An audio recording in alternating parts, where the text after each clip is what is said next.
দুর্নীতি দমন কমিশন বা দুদক বিশ্বখ্যাত ক্রিকেটার সাকিব আল হাসানের দুর্নীতি অনুসন্ধান করছে। এক্ষেত্রে তার আসামি হওয়ারও আশঙ্কা রয়েছে বলে জানিয়েছেন দুদকের চেয়ারম্যান ডক্টর মোহাম্মদ আব্দুল মোমেন।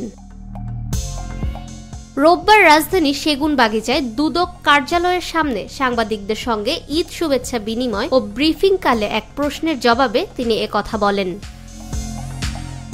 তিনি বলেন, ক্রিকেটার সাকিব আল হাসানের বিরুদ্ধে আমাদের অনুসন্ধান চলছে। আমরা আশঙ্কা করছি তিনি দুদকের আসামিও হতে পারেন।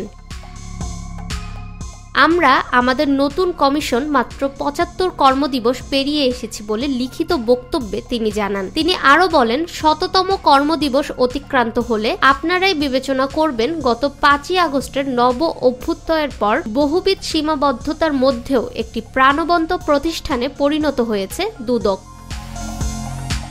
ফাহমিদা বিনতে আনোয়ার, নিরপেক্ষ নিউজ ডেস্ক, ঢাকা।